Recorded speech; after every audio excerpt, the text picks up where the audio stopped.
Let's go, I think. Hello everybody, this is Lisanne with W Cushing Company, and we're here today to talk about textures. We're going to talk about how you can use textures, about the tighter weave textures, and how textures can augment your dyed wool and add to your rug. I would like to thank Rug Hooking Magazine for this opportunity and bringing this to you today. We hope everybody is well and will be well. So first let's go to the Oriental. I finished the large frost Oriental that you have seen in other videos, and in here most of it is dyed wool, solid wool, but there is one texture, and the one texture is right here. And this texture, as you can tell in here, everybody said and made little comments, and I agree, it was a very odd texture and they were unsure if it would work. Now, how did I know that this was going to work? Well, because this is a two-tone plaid. You have this with the greens and the grays and this with the pink. So by using the two together, here is your darker line, here is your softer line. I did not separate them, which we will go into later on how you can separate and shade. I put them together and I would just hook. They make an excellent border. They add motion to the rug. Because the rug is mainly solid and dyed wool, the texture adds a motion to it. So the small frost Oriental is done. This is the texture. And look forward to our three-part series on this and many different color plans upcoming in Rug Hooking Magazine. Well, let's talk about this texture. Everybody thinks that this is a perplexing texture. The texture is called Geo Green. And it's a beautiful green. It's almost as if it was a dyed green. You have your light, your medium, and your dark all in one piece. Now, this is a tighter weave wool, okay? And in the tighter weave wool, you can successfully cut into a number 4. This is a number 4 cut, and you can successfully cut into a number 4. Our strip sizer is going to come in very, very much into this with texture, so we're going to leave it right there.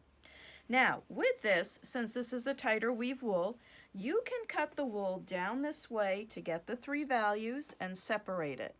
Or you can cut it across the plaid, okay? Because this is milled for rug hooking, you can cut it either way. It is the tighter weave wool. So you can cut it this way or this way, and you can get all your different little pictures or sections of color. And when you hook it, that is all I have used in this tree for Happy Christmas. In Happy Christmas, I've used darker sections. I've used the lighter sections. I just have put this in a pile. I've cut it both ways, put it in a pile. Here's your lighter where it comes out into the lighter sections, and I've pulled and hooked. It looks just like a tree. I didn't have to worry about value or to shade it, but it looks just like a tree. So, by using it and really looking at my texture, it is a little bit of a herringbone and it is a plaid as well. Here's your herringbone. So you're getting a lot of texture, a lot of motion. And this texture, Geo Green, is what makes the tree.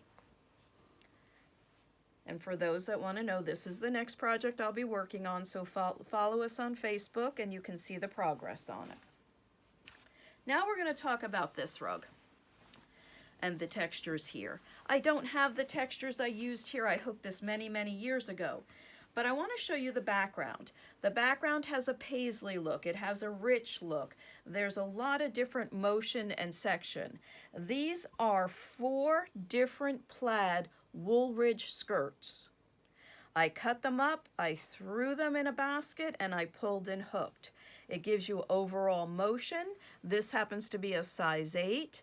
There's some lighter ones, some darker, but all in all, you can see the motion in it. It looks rather vintage paisley, and it turned out very nice.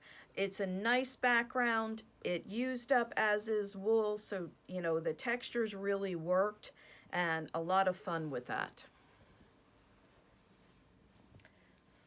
Let's bring out Miss Mistletoe. Miss Mistletoe has her texture down here. Now this is a texture that was cut into a smaller cut, and that is our crazy khaki plaid. And when you cut something like that into smaller cuts, you're able to really use it. And you're able to make it look mottled, make it look old, and just work with it. It's an even plaid, and it works great. So that is Crazy Khaki Plaid there. Now let's talk about this, if we remember our Knobby Scrolls class. The Knobby Scrolls class, I did use some dyed wool, but when you see all of this dark, the reds in here, this red, that red, I used Geo Green's complement and went with Geo Red. Geo Red is a beautiful wool.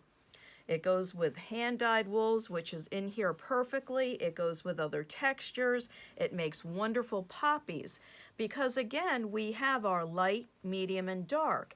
And with these little cross sections, you're able to separate. I actually cut these into sections, light, medium, and dark. I separated them. So when I needed a medium, I put it in. When I needed the dark, I put it in. When I needed the light, I put it in.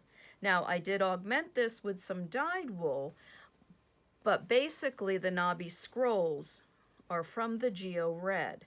And the Geo Red, again, is a tighter weave wool, so you can cut it down into a size 4. This goes great with our Hearty Red, and it also goes really well with smoked paprika. Okay, so smoked paprika is an even plaid.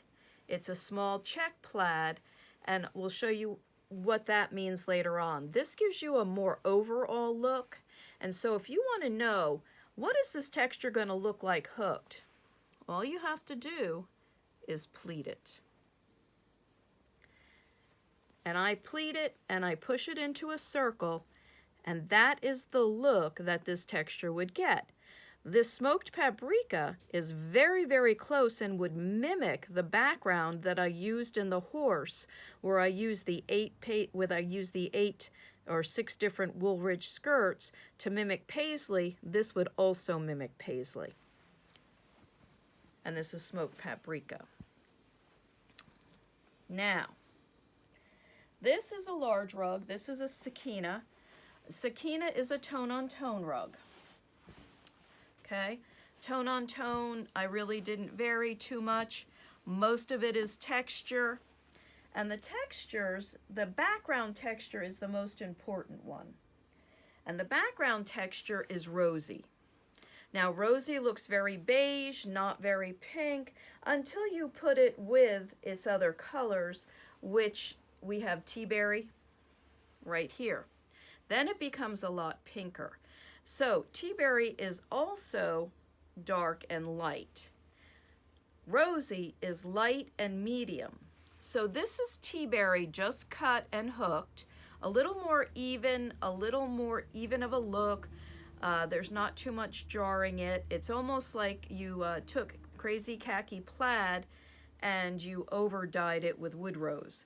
So it has some purple in it, it has some greenish brown, but it goes well with, of course, rosy. And rosy has a little bit of a taupe background, but it does pick up the pink. It's a nice neutral background that you can use by itself, because here is your medium values, here's your lighter values. Again, you just put it in. It's an even plaid.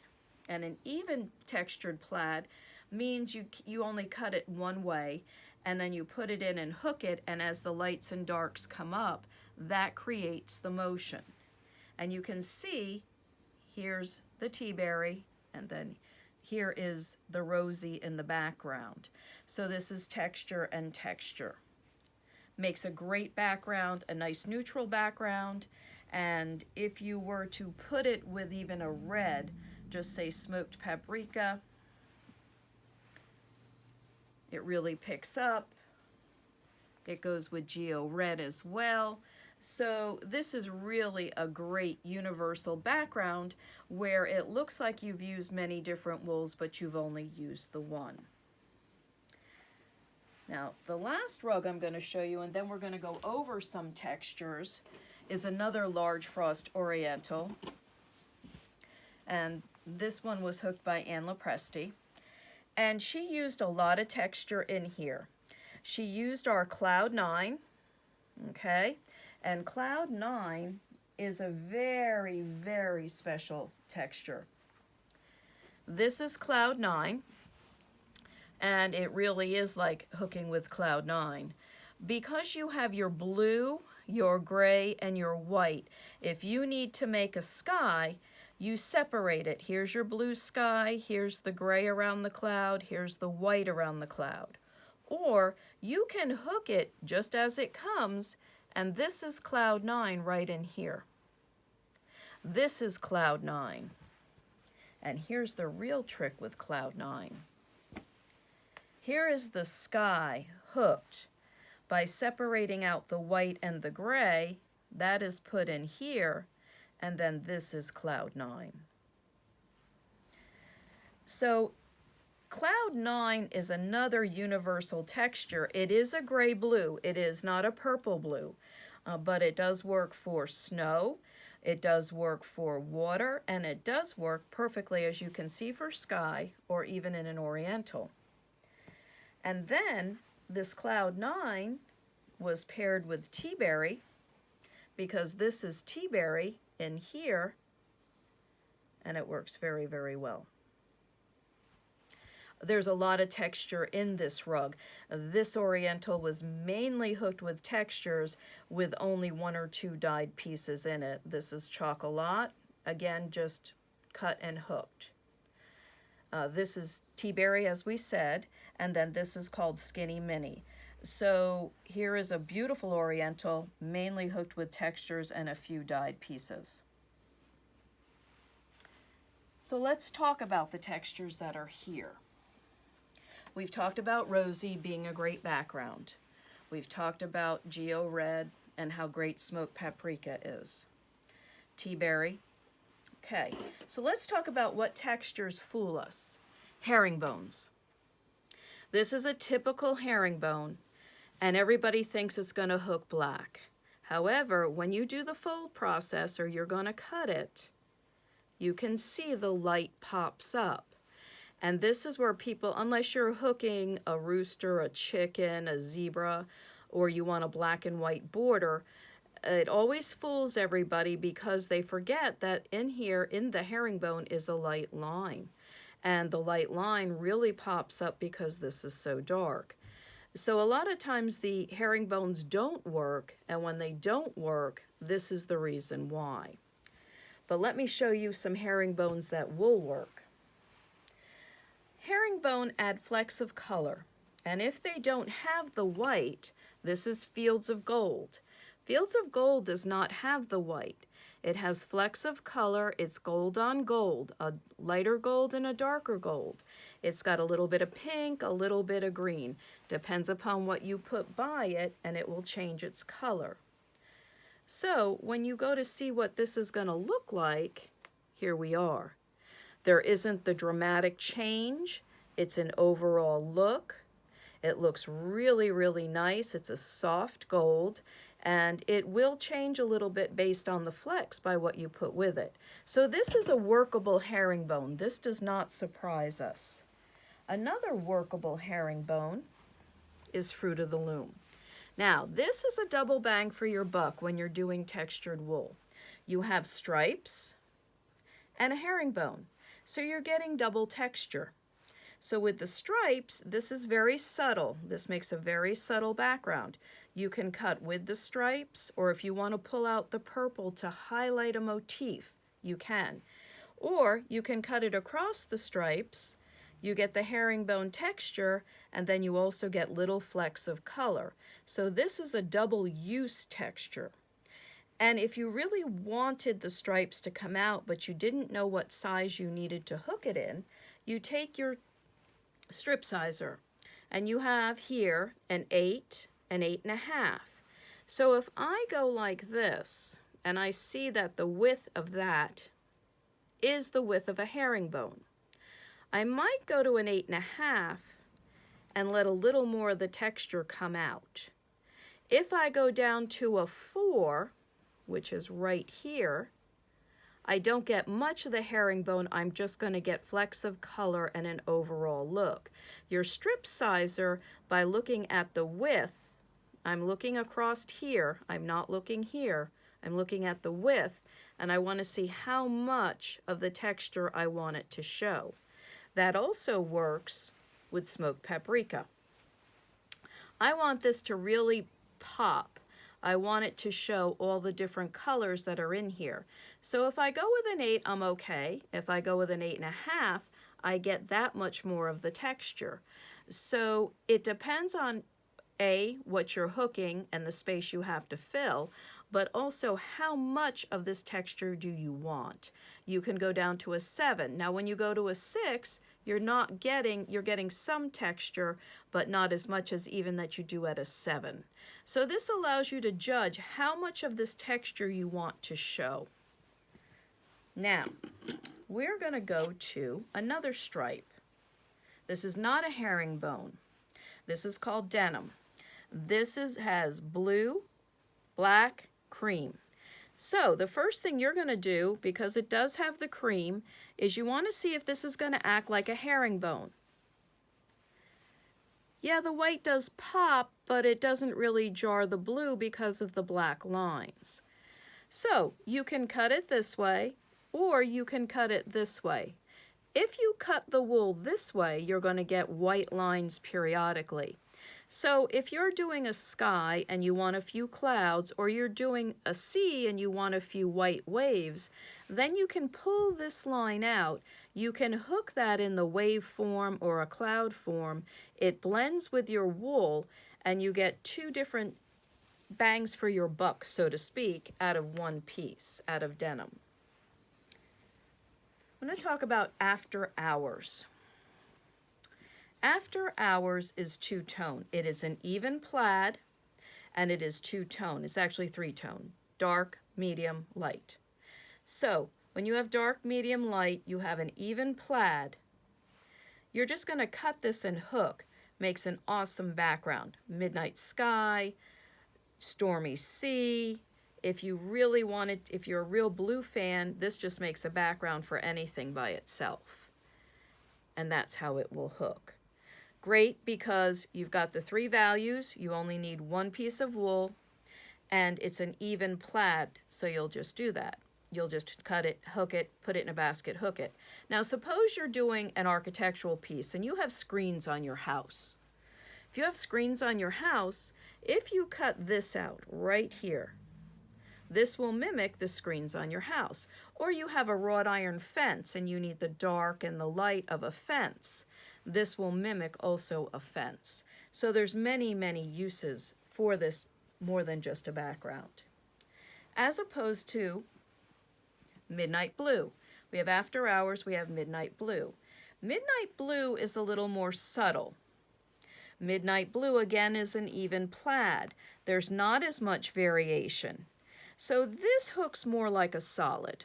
And when you hook something like this that's more like a solid, then you're going for a black crow. You're looking to use this in place of flat black. You may put it with some eggplant or some burgundy to create an antique black background. This really is wonderful. It's got a lot of highlights, but not as many uses as after hours. Now we're going to go to reversible wools. This is reversible black. And when you buy a reversible wool, and I'm going to show you how we test how it looks, you can see how this looks. So if you're going to do a black background or black border, you can get the two in there, but you have to see how much you want this to show. Do you want the reverse to be very bold? If you're cutting this in a 6 or 8 or a 4, do you cut this larger to show the reverse? Do you want it to fade so you cut it in a smaller cut? That's up to you. But you do know when you have a reversible, you have to make sure what you're doing when you want how much of this light to show. So do I want this much with the line? Probably not, if I just want a nice little highlight. But a nice 6 little highlight gives a little fleck of color and a little change, and doesn't draw your eye. It's not as stark. This makes a great black cat. Great for Halloween or fall rugs as well, and goes well with, as you can see, many other colors. This is the perfect plaid, and I'm going to show you how this works in a border, and it truly is the perfect plaid. Not only are the colors perfect, the way that this is, it is a herringbone and a plaid. So here you have your blue and here you have your yellow. They're very distinct. It is an even plaid. You could mix it all up, just hook it. It makes a nice, soft, medium value background. Or you can pull the yellow out and you can use this around your motifs, flowers, flower pot, whatever you're working on, and highlight around this and then fill in with this. This will draw attention to what you need it to. It echoes the shape, and then this can be the background. But when I show you how it hooks, it makes a great border, makes a great background. You will agree this is the perfect plaid. This is Sierra Stripe. This is a very different stripe. It's very subtle. The stripes are very, very small. A 6 cut really does the stripes. Even if you went to a 7 cut, you're overlapping. So if you wanted individual stripes, it would have to be a smaller cut. Even a 5 would work. But if you just want flecks of color, then you would cut it across the stripe, not with the stripe, and get flecks of color for an even background. In the case of the Sierra Stripe, there is not a lot of difference between cutting with the stripe and across the stripe because everything blends. And I have hooked this and so you can see it. This is a good test. If you're unsure, you keep a sampling of your linen, just put a linen, draw some doodles on it and hook with it to see how you like it. This is Elegant Eggplant. Elegant Eggplant has many different values in it. It is pretty much an even plaid. It does have some stripes in it. However, this is a deceptive wool. When you hook with this, it looks like a dyed piece of wool. It's because there are oranges, there's plums, there's a little purple, a little black purple, a little spiced plum in there, and all of them together, when you hook, no matter what size you hook, end up looking like a dyed piece of wool. It's a real sleeper when you want to talk about the wool. Most people will just say, oh, it's too blah. Well, it's not really blah when you see it hooked, and you can use it in place of dyed wool. This is Whiskey Barrel. Whiskey Barrel is a brown background. It kind of looks like my old Irish Angel, and those that know how much I love my Irish Angel background. But these little green stripes in here, they're fabulous because instead of having a heavy, solid background, you just hook this. And as you hook it and pull it, you get just the faintest notion of greens. A background for a floral, and then you pop it with a brighter green stem. Great primitive background, mix it with some more browns, even some more greens, make an antique background with it. It is uneven, so you can see how much of the green you would like. You can do where there's a green line, you can go above the green line or inside the green line. With a 5, a 4 will take it in. So you have a lot of options with this. This is a great wool. It's the tighter weave wool. It can be cut in the smaller cuts. It works perfectly. Another stripe that just gives you hints of color is Old Town. Now, Old Town has a lot of colors in it. So if you want an individual color, and these are much wider than the Sierra Stripe, as you can tell. I'm up to a 7. If I go down to a 5, I'm just getting hints of color. But if you really needed to make a stripe awning, a striped umbrella, a beach chair that had stripes, this would really work. They're wider, they're a little more distinct in their color. But if you were to cut across the stripe, it is a very, very subtle background where you can play up the blues in your motifs, orange, green, gray, dark brown. So when you want to see how it's going to hook striped, here it is striped. When you want to see how the flecks of color will come out, then you just go across this way. And you can see it's a lot more neutral. Every once in a while, a color will pop. But if you put it with a red, if it's the background, the red pops. And also the really funny thing about this is if you pop it with a blue, even the denim blue, nice soft look. So just say you're hooking some birds, a flower pot, anything. You could do the blue and this is your background. Nice neutral, but you can take the colors from here and really, really play off that. And it creates your color palette. A few more and then we're going to go over to what I've hooked.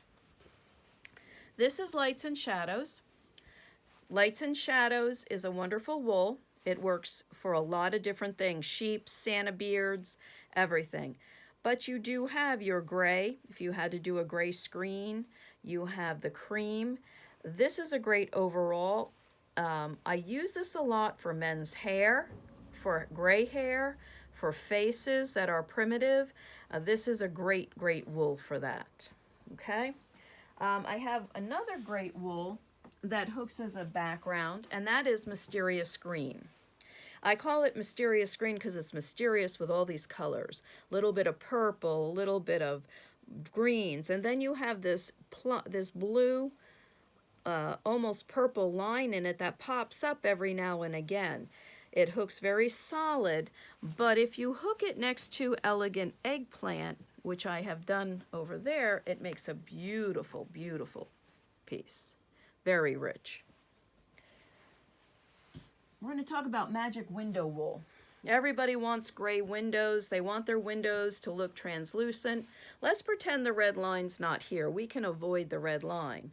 If you can see all the opalescent colors that are in here in between, these create beautiful windows, bottles, glasses, car windows, name it. Because it's so opalescent, it picks up the color that's put next to it. Now it's a little bit of green. If I put the Elegant Eggplant, the red and the plum come out. If I put the gray, it comes more gray. So this is really an opalescent wool. It's a great wool to use. It is a texture, but if you avoid the red line, it's magic window wool for sure. Cobblestones. This is Cobblestones. It makes driveways, it makes walkways. It is not opalescent, but there's so many little flecks of colors, and these are little graph squares. So they hook like this, good for chickens, whatever you need to use in there. But if you did this and you put it next to the green, it looks so, so very green. But if I were to take Reversible Black, it looks gray-black now. And that's the little squares in between and all these little flecks of color. This is a great wool to have in your stash because you can cut it down to a 4 if you need a highlight line, if you need bark on a tree, moss on a tree. This works really, really well. Now, speaking of trees, I'm going to go right to the birch tree wool. This is our birch tree wool, and that's what we call it. This is not a tighter weave wool, so if you want it to be tighter weave, you would have to wash it. So when you want to hook a birch tree, you're going to cut it down this way in the lines, and you're going to hook it straight up this way. And as you can tell, the lines appear very nicely. I know many of you have used this in your birch trees, and it makes a birch tree, just with a little bit of line sticking in and out. You don't have to use the dyed wool, and the birch tree textured wool works great. But really a size 6, you'd have to wash it again to get that down. Last piece of texture, and we'll go over to the hooking. I know I said that before, but now I mean it. This is best brown texture. This has dark brown, red, brown, and green. This really is a deceiver because based on the size that you hook it, it can be more green or it can be more brown. It depends. They're pretty evenly spaced, but if you cut it larger, the green shows. If you cut it smaller, it's more brown. If you needed to make a wooded scene, if you just wanted woods in the background, this is perfect. Works well for trunks of trees as well. So now we're going to move over to the frame. And I'm going to show you some of the wools that we've hooked. So, remember I told you that we had the perfect plaid. And just to jog everybody's memory, here is perfect plaid. When I cut perfect plaid in a 6, this is cut into a 6, I separated the yellow from the blue. So here is the yellow, here is the blue. In the center is Sierra stripe cut across the stripes. And this is Sierra stripe. So it's a very subtle mix. It's a very lovely background. Does work well with Sierra stripe when you cut the flecks of color. But when I cut Sierra stripe as a stripe and I hook it, here is how the stripes turn out. There's not a great deal of difference. You can definitely see the stripes, but that is how that works. Now, the perfect plaid also works for a border. Remember, we don't do straight line borders. They're not healthy for your rug. So I've put my V's in and I just cut the wool. I didn't separate the yellow from the blue. I just cut the wool. And now I'm just hooking underneath and I'm filling in the V's. So the two together really work very nicely. You can see my V's that I've hooked in and now I'm filling in.